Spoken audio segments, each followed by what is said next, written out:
Hey everyone, welcome to the Group Dentistry Now show. I'm Bill Newman, and as always, we appreciate you joining us today. We have with us an emerging dental group to watch winner from 2025. Mike Baird's the CEO of Accelerate Dental, and we've had Mike on the podcast once before, a bunch of years ago when he was the CEO of Henry Schein One. We had him recently on a webinar with other emerging groups to watch winners, but this is going to be a nice conversation, learn a little bit about Mike, his background before he got into dental, how he got into, went from where he was to Henry Schein One, and then why the heck he decided to start a group. But good to have you on. Thanks, Bill. Super thrilled to be back. And we bump into each other on occasion at different group practice shows, and I think so it was 80. Was it DSO that I saw you? That's correct. Yeah, and then before that was probably when you won your award in Utah, and you were there for an hour, right? You kind of hopped on stage, accepted the award, sat through the panel discussion, and had to leave. I think you're in the midst of some type of acquisition, or there's something going on with the business. Not acquisition. You remember well. Yep. Yeah. You're exactly right. Yeah. Well, Mike, why don't we kick things off with a little bit about your background? And I told you this before, and it's okay for me to ask this question. I want to start to ask my guests, get a little bit deeper into their background. So let's start at the beginning, or at least your work life beginning. So what was your first job, the first one you had? My first paid job was working in a KB toy store at a mall over a Christmas season. This probably would have been in like 1991 or 92 or so. And this was the Christmas of Barney. All I remember is all the parents coming in and screaming at me because they couldn't get their favorite purple dinosaur for their kid. But it was also interesting because it was private equity owned and ended up going bankrupt. And maybe that set a course for some of my interactions with the private equity space. That's funny. So you didn't know at the time, but it actually guided your direction. KB, I remember KB. Yeah. We had Kitty City was another one that was around. I don't know if that was in your part of the country or not, but they're pretty much, I don't know if any of them exist now. That's right. Yeah. Yeah, no toy stores that I know of, or maybe some local toy stores. So that was like a Christmas job. And then anything else that you had, any other jobs while you were in high school or college? All the same kind of mowing lawns and, wherever I could pick up some spare dollars. My dad actually ran a retail jewelry store, and I used to work there on weekends helping out. So kind of a retail environment, very difficult business with lots of ups and downs. And so I started off at an early age deciding I was never, ever going to be an entrepreneur. And we always know how that works out. Here I am, having founded a couple companies since then. I think retail is a great experience, though. I mean, just having to deal with, the public and how interesting that can be sometimes, I think, and especially as a kid, it can even be, because your exposure to adults is typically your parents. And then when people that are your parents' age or older come in and don't act like your parents, sometimes it can be a little challenging. So you did that. And then let's talk about like kind of the after college. What were some of your, first, not that those weren't real jobs, but your first real full-time job after you graduated? Yeah, I actually kicked my career off at Dell Computers in 1999, the height of the dot-com boom. I'll never forget that in my first 6 months there, my shares went up 300%, and I thought, man, this is going to be really easy. And then, of course, the dot-com crash came in kind of 2000, 2001. Did business school at Northwestern, ended up being a consultant at McKinsey & Company for 4 years, which really shaped a lot of my career and wanted me to get into general management. Did a couple stints at a few technology companies in the video conferencing space, and then ended up starting my first business, a company called Avizia that was doing telemedicine. So we helped hospitals connect with their patients through all kinds of, virtual means. That was kind of in the 2010 or so arena and spent a decade in that space. Took it all the way to an IPO in the middle of COVID, which was a real fun experience. Then got recruited to Henry Schein One as a former healthcare software guy, and spent 3 years at HS1 working on all kinds of dental tech and trying to move software to the cloud. And that really got me interested into dental, and that then led to Accelerate. So it's been a fun journey. I'd love to talk a little bit more about McKinsey because Yeah. you do see a lot of people in the industry that come from that, consultancy type of work. What type of consultancy work did you do? Were you doing a little bit of everything, or was it? Yeah, go ahead. Yeah, I mean the appeal of a model like that is getting exposure to a wide variety of industries and executives in a relatively short period. I stayed there for 4 years, which is probably about double the norm.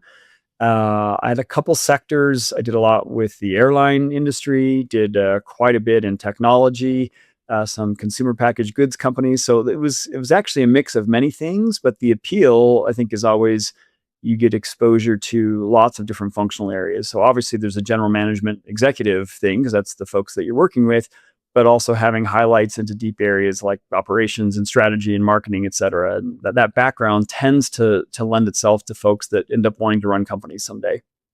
Yeah, for sure. Yeah, you definitely see that theme. So you're at Henry Schein One. You're the CEO there. You're on the technology side.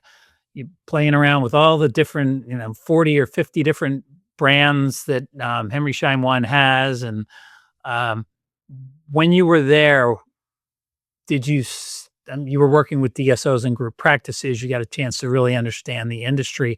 What made you make the leap from dental tech company to, hey, let's create a group practice or some alternative to the DSO model? Yeah, I love my time at Henry Schein One, and more importantly, Henry Schein, a very important player in the dental industry. But what was interesting to me was, we worked with just about every DSO and large group in the country because almost everyone's got Dentrix somewhere.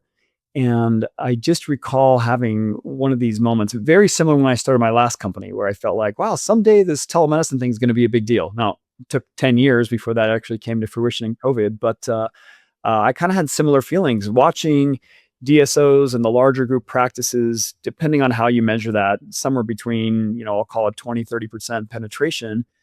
And contrasting that with my experience in the healthcare arena, where roughly 80% of doctors are part of a corporate owned group right now, and feeling like, wow, this is an industry in the state of change. And I think that there will need to be multiple options for where this goes. And I feel like predominantly there was one model. I know everyone says if you've seen one DSO, you've seen one DSO, but for the most part, they follow very similar themes. We buy as many doctors as we can. We have, a relatively, short 5, 7, 8 year hold period, and we want to recap and do something else. And as I talked to doctors, I felt like there was room for something else. And so my co-founders and I really wanted to start something unique and novel in the space that was different, not just in, oh, well, everyone else takes 100% ownership when we take 80. So somehow we're different. Well, you still have majority ownership. So what actually changes? We really wanted to try to do something very different. And that really was what intrigued me, was being at a state in the industry where there was going to be a lot of change. And I think we feel that now, right? This is definitely going to be the decade of change where dentistry transforms. And it's a really fun time to be in the space trying to carve out differentiated options for dentists. So you Accelerate Dental founded in 2023. So interest rates at that point had started to creep up, right? And there was a lot of pressure, I think, on groups that had acquired practices. Maybe that was the only way they knew how to grow was through acquisition, and they had to deal with some issues with lenders that were all of a sudden raising their rates and holding on to a bunch of practices that maybe they paid a little bit too much for, or maybe didn't necessarily fit the culture they were trying to build. So there was this slowdown, like this, almost like this halt in M&A anyway. And, the growth really changed from acquisitional growth to same store growth, right? We hear a lot about that. So you and Tom Sorber, and Tom was in the industry as well. So you both decided to start Accelerate. How did Yeah. can you talk a little bit about like how you came up with the idea for the model? Like how do you go, okay, because like you said, you've seen one DSO, you've seen, but you're right. They're very similar the way they're built. And so the models to a degree have been kind of not proven out, but there's a traditional model. So you kind of went the opposite direction. So we got to create something else. So how did you go about doing that? And tell us what that looks like now. Yeah. I think if we go back in history, I feel like COVID was really a big catalyst moment for DSOs and large groups. And in particular, 2021, 2022, a huge influx of capital. I feel like overnight there's 250 different private equity backed DSOs coming into the market. And I feel like the last major investment was probably November of 2022. And suddenly 2023, everything dried up. Valuations plummeted, interest rates were high, all the things we talked about. Seems like the perfect time to start a demo group. So, we started in 2023. As I said, when we looked at the models, we started off by talking to a lot of dentists. I mean, we talked to over 100 dentists and said, like, what are you looking for in the space? What are your challenges? What are you trying to accomplish? And I think there's a little bit of sifting between the hype of what the perfect promise is of a DSO. Join a group, we're going to get big, we're going to recap, everybody makes a lot of money. Like that's the promise. I don't know that that really happens. And what we saw was an opportunity to do something very different. And so our focus is really along three key points. One is that we resolve to always be a minority partner in the practice. So, for reference, it's like 99.5% of groups out there are going to be majority owners. It's pretty much a requirement if you've got, a private equity backed institution. And we just felt like at the end of the day, we want the dentist to be the owners. Number two, we wanted the group to be owned by dentists. We didn't want this to be private equity backed. So while we brought some of our own personal capital in, when we really got this running, we had 25 initial dentists that invested. We now have almost 50 dentists that are investors. We wanted this to be something that they owned, and the benefits and returns would accrue to the dentist. So again, there are lots of groups that have dentist involvement of some sort, but we aspire to be, the majority of that ownership going to dentists. The third thing that I think really differentiated us comes from that deep-seated view that I had from healthcare, that, as we've watched healthcare evolve over the last 30 years of private equity and, corporate involvement, it actually hasn't been great. 80% of clinicians, as I said, work for a corporate entity. I don't know any general practice physicians that tell their kids to be doctors anymore. And so when I looked at dentistry, we said, well, do we want that model the same here? And again, I have nothing against private equity. I've worked with private equity firms most of my career, but we thought, well, wouldn't it be great if this was something that instead of outside forces controlling the industry, the dentists themselves could do something? And we looked for analogs and really settled on true partnership models like law firms and accounting firms. And frankly, my experience at McKinsey, which was a partnership organization, where if you look at something like Deloitte, it's owned by the accountants. You eventually hit a senior level where you become, an owner. You have this fantastic career. When you're done, you sell to another, partner at the firm, and it becomes a perpetual entity. And we looked at dentistry and felt like there was no one doing a model like that, a long-term partnership model. And so we resolved to come out, we call it the perpetual model, was something that wasn't about recaps, that wasn't affected by interest rates, that didn't have, a ticking 5-year clock where I need to sell for my investors. And instead, let's focus on an arena where we can partner with polydental practices and literally have a 50-year mindset of, well, look, we know this practice is going to go through a variety of doctors, a variety of locations as it expands and grows. But if we have an eye towards really long-term, hold, we think this can be quite great. And what that does is sort of span the difference between a traditional DSO owned model, where there are a lot of benefits that come with scale on, best practices and pricing and, things of that nature, but also the control benefits that, solo practitioners really enjoy. And we thought we could use something like this to sort of empower the entrepreneurial solo, private practice, to then also have some of the benefits of being in a group that provides scale. And so the combination of those three things really make up what we think is a very differentiated model versus the normal I own 51% plus, and we're going to recap in 5 years kind of model that you see in most DSOs. So you call it a dental partnership group. Uh, and again, there's a lot of new acronyms out there, so it gets kind of confusing. And I'm sure you deal with this when you're talking to dentists that want to become or potentially want to become partners with Accelerate Dental. Do you call them partners? Do you have is that what you would call it? Yep. Okay. Partner doctors. Yeah, partner doctor. So if can you maybe take me or take the audience through this exercise? If I'm a potential doctor partner, and let's say my practice valuation is determined to be $1 million. Okay, we figure it out. That's what it is. Everybody agrees that's what it is. I want to partner with you. You talk about never owning more than 50% of a practice. So there's some investment that Accelerate makes in the practice, and then that comes from the doctor owners and probably the executives as well, the money that's already pooled in there.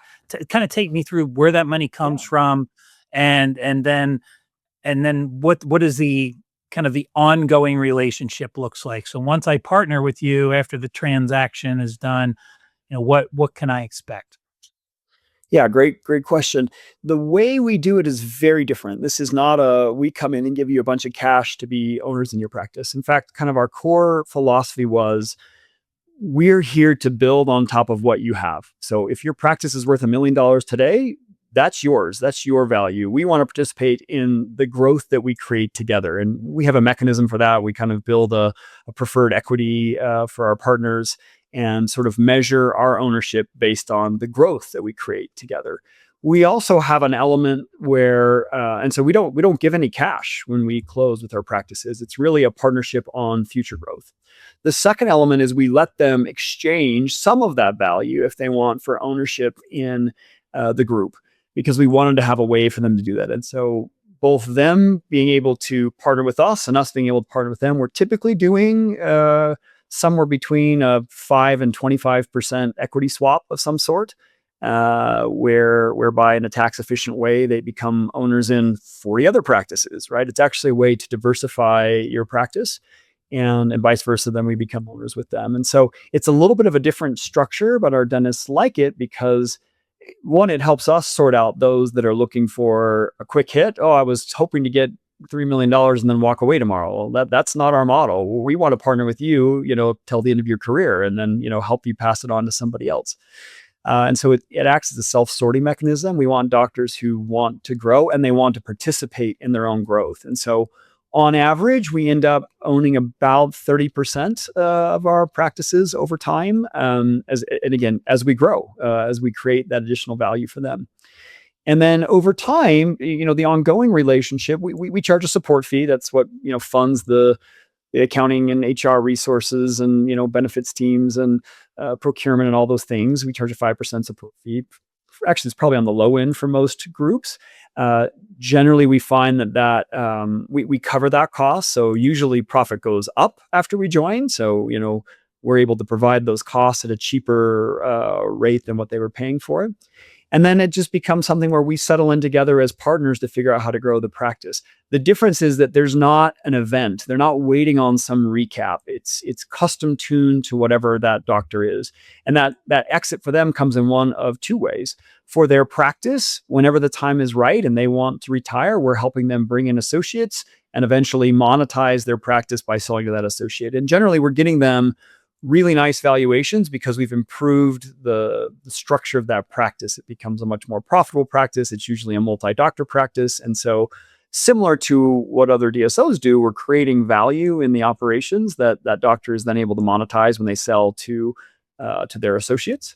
And the nice thing is we can actually do that in chunks. It doesn't have to be, the day I turn 52, I want to be out. It's more like, what if I want to cut back to owning 30% of my practice and then 15 and then 10. And maybe I still want to work a week a month with my favorite patients as I retire so I can have money to travel or whatever it may be. But we're much more flexible. We're not waiting on some theoretical recap that may or may not be aligned with the other needs of the doctors. And so typically we're on a time schedule for that practice that's aligned around those doctors' needs. The second part of it is their ownership and accelerate. We have an internal stock price. They can sell that at any point in time to other dentists in the group, or we are willing as a group to buy it back. We use our profit proceeds to buy that back when dentists want to sell. And so again, it operates like a normal law firm partnership or accounting firm partnership. And primarily, they get to hold and benefit from the assets of the firm until they're ready to retire, at which point we generally buy them out. So that's typically what that life cycle looks like for a dentist over time. Excellent. Yeah, thank you. Thanks for clearing that up. That's, much different than what the typical partnership, acquisition, affiliation, whatever you want to call it, looks like. What's the reception been like? And you started in 2023, so we've got 3 years now of feedback. And is it a surprise when they hear about the partnership opportunity, or do some people like I did need a thorough explanation because it's relatively foreign to them? Yeah. I think the biggest challenge is people have a perception of what a group is or a DSO is. And as I've explained, we're very different. Yes, we're a group, but the way we operate is just a wholly different model that's completely unrelated to the normal valuation recap cycle that you hear from other investor-backed DSOs. And so that's always a little different. But in terms of reception, we feel like the response has been fantastic. We found another small group that had about 15 practices that we merged with early on that kind of had this similar partnership model. And then we've added another almost 25 practices since then. And again, I don't know how others have grown, but we feel like it's been a pretty fast clip and every one of our additions has been through word of mouth. We don't work with brokers or other things. We just find dentists that have reached a point where they've pushed really hard. They've tried to grow their practice and they just feel like they need a little bit of help and partnership. And so by partnering with us, they get exposure to best practices. They get exposure to back office help, all the things that you would see otherwise, but they're still in the driver's seat. We're very fond of saying that the dentist is the CEO of the practice. And because we're minority partners, we literally can't force them, overturn, do the things that you would typically see and or feel. I think most groups are not coming down with a hammer on things, but they definitely would have a perspective, whereas we're much more of a long-term partner. And what we found is that that's borne out in the results. So while we've got about 3 years as Accelerate, we also, the group that we merged into, those original 15 practices have about 10 years now of expertise. We've retired several of the doctors in that group with these buyouts. We've been able to see that model kind of go through completion through a retirement. And what's been great is we find that on average, if you look at kind of a 5-year window, in that 5 years, on average, we double the collections of the practice. So we're typically, doubling the size of the practice. We're typically taking their equity up about 2.5x from where it was, which again points to profit growth. Really, that's what drives that increase. And typically, our dentists are seeing about a 50% increase in their ongoing, personal income, their pay. Some combination of production pay plus profit distributions.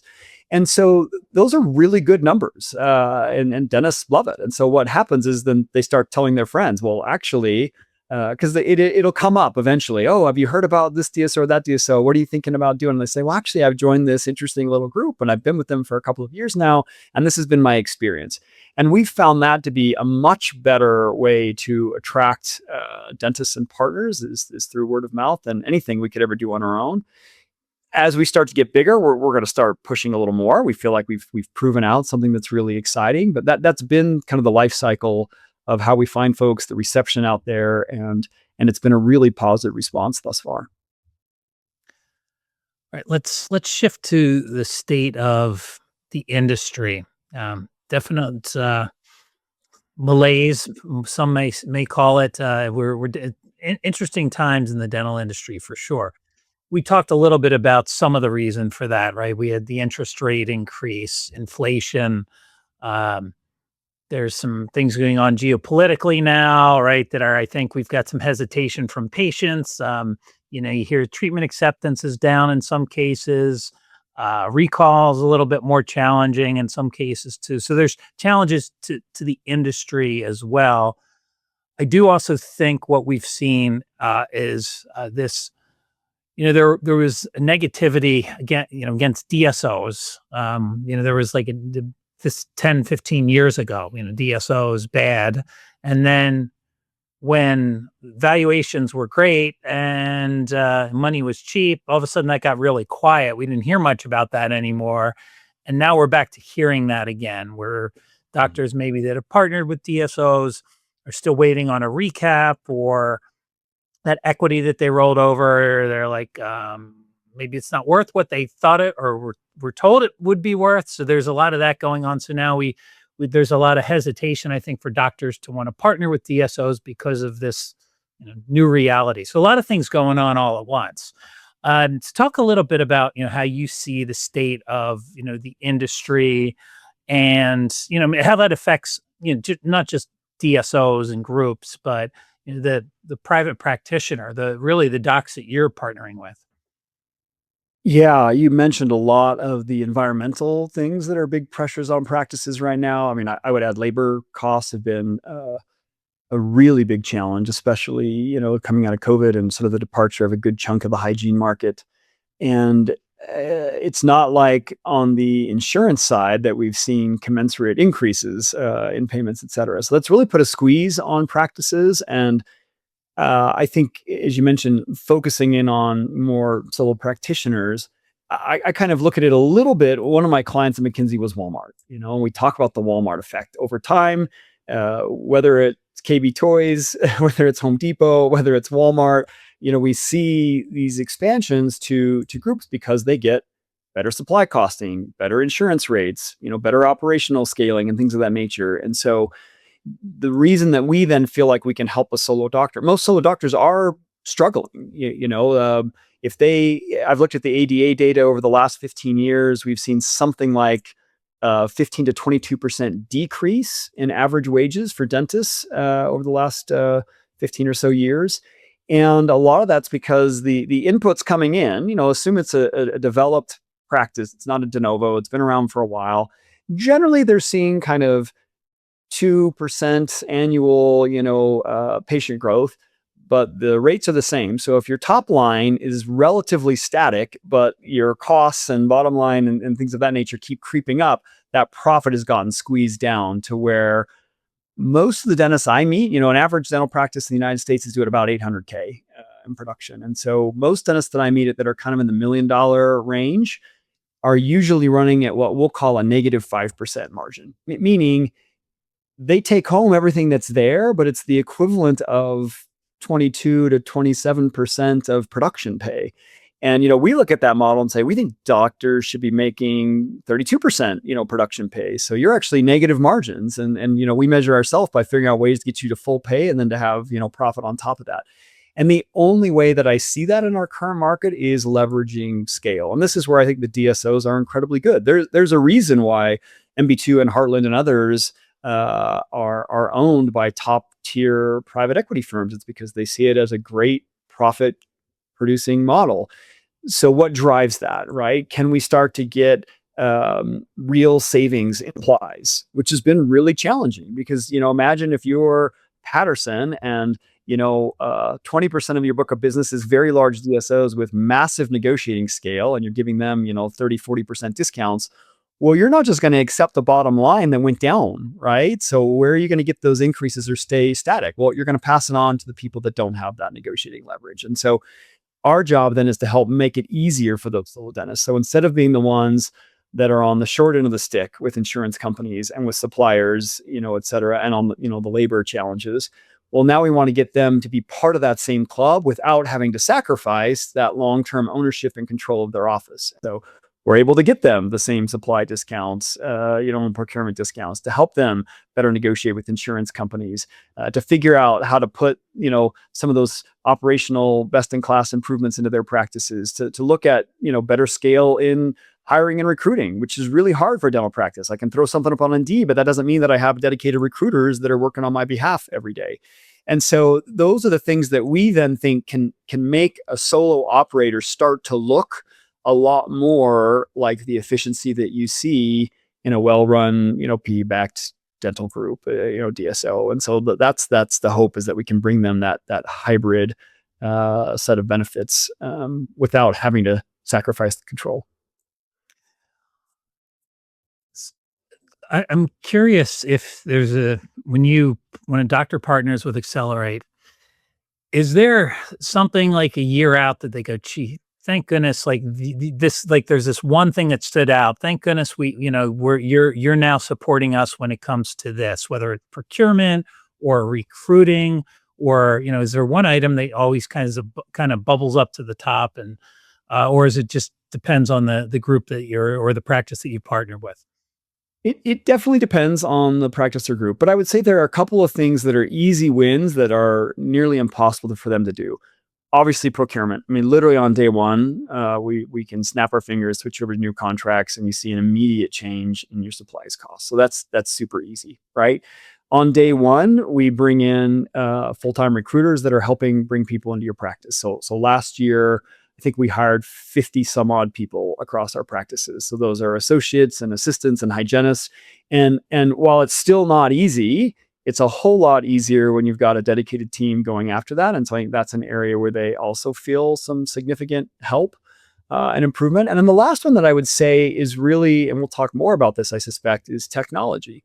If you're a solo dentist, it's really hard for you to do widespread pilots and trials across the massive variety of software solutions that are on the market today. And that's one where it sure is nice to have someone that you could just lean on and say, just tell me what works. And that doesn't mean that it doesn't take a lot of effort on our part, because we're building pilots and working through different offices and gathering the data. But I have the ability across 40 practices to try out different solutions. And I think that's one that is really helpful to them to get a quick opinion on, well, here's a good merchant provider that you can use. Here's a great call service that you can use. Here's a great financial tool set, a reporting interface or whatever it may be. That's one that I think takes a lot of stress off our doctors right out of the gates. Yeah, I'd love to talk a little bit. It doesn't hurt that you worked at Henry Schein One too, so you had a little bit of experience when it came to technology as well. So you're evaluating technology, and you're right. I mean, the amount of tech out there for dentistry it's overwhelming. And you go to any trade show now, whether it's for solo practitioners or DSOs, and it has to be 75% our company AI, right? It's whatever first name of the company is with AI at the end. So there's a ton of technology out there. So talk a little bit about maybe some of the solutions that you're evaluating right now, or just some that you've maybe already implemented and are super excited about. Yeah, great lead in. I feel like and you're spot on. And the problem is you'll find like 20 solutions in every category. Like I'll use AI receptionist right now. That's a very hot topic. And every show I go to, I meet 5 new vendors I didn't know about. And the demos all feel exactly the same. Call this number and you hear something, but how does that translate into operational performance? So if I were to look at the things that are top of mind right now, so obviously anything that impacts ongoing profits. So merchant services is a big one for us. We've trialed out more than a dozen different providers to find the ones that work really well. We're actually becoming really big fans of surcharging, which I think isn't a surprise across most groups. They're putting that into play. Another area of huge focus has been AI imaging. So we did a variety of tests across the major vendors, and after our pilot, we were able to pick one that we really liked, and most of our practices have adopted. Of course, in our model, they have the freedom to pick another one if they want to, but at least they get the guidance of the experience we've seen. So AI imaging has been a big one.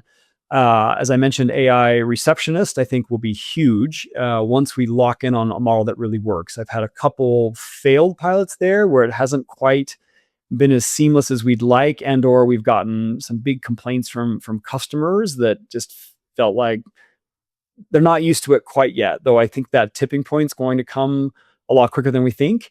And then another area, and obviously looking at things like data analytics and platforms, patient remarketing and communications, those are all big. But probably the biggest area where I've seen the most amount of new entrants in the space has been on RCM and collections. And that's just it's a really tricky area. We still haven't found a solution that we really love. I feel like we've had a lot of promises. We've done probably almost a dozen pilots in that arena. And I really believe that we're pretty close to getting some great solutions there.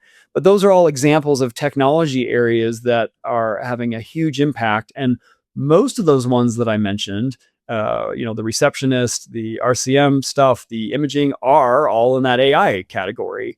And I would say if there was anything, one of the frustrations over the last 30 years is that effectively reimbursement rates haven't changed. And yet all the labor and supply costs and things have gone up. But if there was a positive thing going forward, I think AI is going to be a significant positive factor in dentistry because it will finally give real labor efficiency savings and help. Most dental staff are working their tails off. They just need more tools to help them be more effective. And so I'm actually really excited to see how that plays out. And we're still in early inning. I think a lot of the early tools are pretty fantastic. But just like if you look at what the internet was in 2000 and what it was in 2025, it's a very different world, and we're going to see a lot of innovation on the AI front. So what does the next chapter look like for Accelerate Dental? You have approximately 40 locations. You're Utah, Wyoming, Idaho. So where do things in the next couple of years? What's that? What's the blueprint look like? Where are you headed? Yeah, I mean, for the first 3 years, we really wanted to prove that the model worked. We wanted to prove that doctors were excited about it, that we could bring them on well and, get them integrated into the various tool sets, and that we could exit them for those that wanted to retire. And we've now, been through enough of those cycles to feel pretty confident about our model. And now it's about expansion. I'd say we're pretty focused on the West right now. We definitely have hopes to be a nationwide model as soon as we can. But right now we're pretty focused on Arizona, Colorado, Washington, Oregon, Nevada, all the states that are out in this neck of the woods, because we do believe there's a geographic component to it. It's really nice to be able to bring your doctors together. Because our doctors are all co-owners, they want to spend time together. They want to share best practices. They want to host other dentists in their office to teach them how to do implants or to become, CEREC experts. And so we've tried to sort of build out from the base in that regard. But for us, it's definitely going to be about growth and figuring out ways to identify those entrepreneurial doctors that are attracted by a non-private equity model and sort of a long-term distribution play. And we're pretty optimistic about our growth prospects over the next couple of years in this arena. Excellent. Well, this has been a fun conversation, really enlightening too. I've really got a chance to, I thought I knew your model, but now I really know it and understand it. And if there's any dentist or somebody that might have a small group in the audience that really wants to explore the Accelerate model in greater detail, what's the best way to do that? Yeah, so anyone can write me anytime. I'm just at mike@acceleratedental.com. You can go to our website, Accelerate Dental. We love talking to doctors, whether or not we're the right partner or not. We're pretty passionate about our model and love to share what that looks like, if it can be helpful to other groups as they try to grow, because we just think it's a great thing for clinicians to stay owners of their practices long term. So we're always up for a discussion and happy to help anyone that we can. Excellent. Well, thanks so much. And we'll drop your email address. It's acceleratedental.com. So that's pretty easy. We'll put that URL in the show notes. And then also I want to drop the Emerging Dental Groups to Watch 2025 article also in the show notes, so you can really learn about like the history of Accelerate Dental. And we also have that webinar that I'll put that in. So there'll be a bunch of great resources in the show notes to learn as much as you want about Accelerate, and then reach out to Mike, someone on his team, and find out more. But appreciate the time, Mike. This has been really, really a lot of fun. And we'll make sure that we get you on in a year or two and find out where things are, and maybe some of those new states that you've entered into. Maybe you even end up in, the central part of the country or on the East Coast by that time. But then thank you everybody for watching us or listening in. And until next time, this is the Group Dentistry Now Show.